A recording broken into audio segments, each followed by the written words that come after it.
क्या आने वाले स्मैकडाउन के एपिसोड में जेकब फाटू देगा सोलो सिकोआ को बड़ा धोखा। दोस्तों डब्ल्यूडब्ल्यूई स्मैकडाउन के आखिरी एपिसोड में the street champ, the tribal chief, the fake tribal chief solo Sikoa ने चौंकाने वाला रिटर्न किया।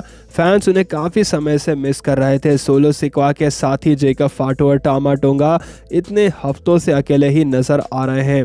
जेकब और सोलो के बीच पहले दरार देखने को मिली थी और अब लग रहा है कि दोनों अलग हो सकते हैं।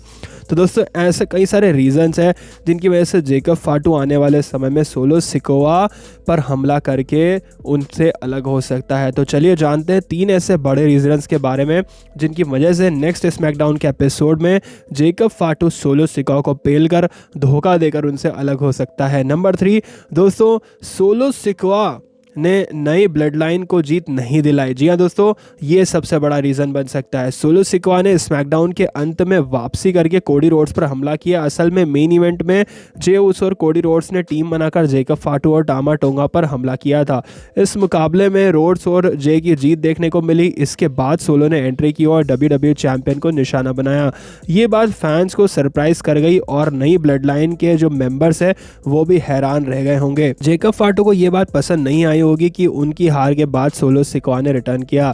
फाटू को ये लग सकता है कि अगर सोलो एरिना में मौजूद थे तो मैच के दौरान उनकी मदद कर सकते थे, लेकिन उन्होंने नई ब्लड लाइन के मेंबर्स की हार का इंतज़ार किया।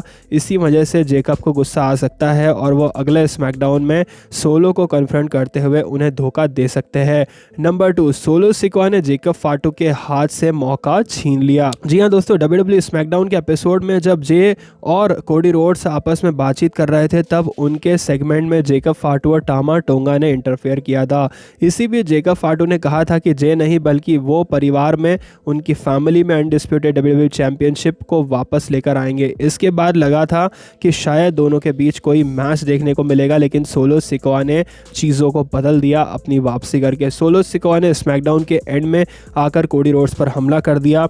अब इन दोनों के बीच मैच देखने को मिल सकता है। ये चीज़ जेकब को पसंद नहीं आई होगी क्योंकि वह टाइटल मैच पाने के करीब थे और अब सोलो को यह मौका मिल जाएगा। इसी वजह से सिकोआ को जेकब स्मैकडाउन के अगले एपिसोड में धोखा देकर उनसे अलग हो सकते हैं और उन पर अपना गुस्सा, अपनी फ्रस्ट्रेशन निकालते हुए दिख सकते हैं। पहले भी सोलो ने जेकब से एक बार टाइटल मैच पाने का मौका छीना था।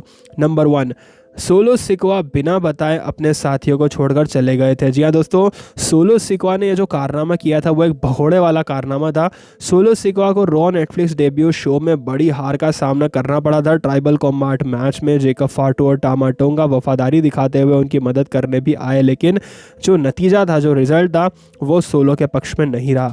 इसके बाद सोलो सिकोआ एकदम चुप हो गए, एकदम भीगी बिल्ली की तरह बिना कुछ बोले ही स्मैकडाउन के एपिसोड में भी दिखाई दिए थे, लेकिन वो भाग गए थे।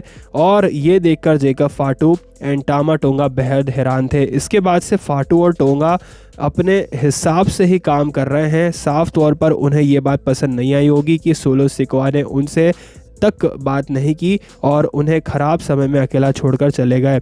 इसी वजह से अब जेकब सोलो के खिलाफ जा सकते हैं और उन्हें धोखा देकर अलग हो सकते हैं। तो दोस्तों ये सारे बड़े रीजंस थे जिनकी वजह से जेकब फाटू आने वाले स्मैकडाउन के एपिसोड में सोलो सिकोआ पर अपना गुस्सा निकाल सकता है, उन पर हमला कर सकता है और उनसे अलग हो सकता है, अपनी एक अलग टीम बना सकता है। लेकिन दोस्तों क्या आप ये मोमेंट देखना चाहेंगे? क्या आप सोलो सिकोआ पर जेकब फाटू का खतरनाक हमला देखना चाहोगे? कॉमेंट करके ज़रूर बताना। इसी तरह के इंटरेस्टिंग वीडियोस के लिए हमारे यूट्यूब चैनल रेसलिंग गैलेक्सी को सब्सक्राइब करें। मैं मिलूंगा आपसे नेक्स्ट वीडियो में। Thanks for watching.